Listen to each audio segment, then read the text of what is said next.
ইশরাককে mayor পদে বসানোর দাবিতে দ্বিতীয় দিনের মতো অবস্থান কর্মসূচি।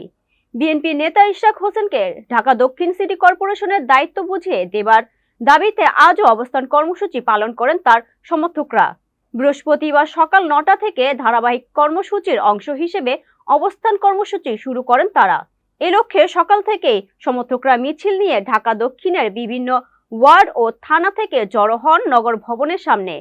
অবস্থান কর্মসূচিতে অংশ নেয়া কর্মীরা অবিলম্বে ইশরাক হোসেনকে মেয়রের দায়িত্ব বুঝিয়ে দেওয়ার দাবি তোলেন।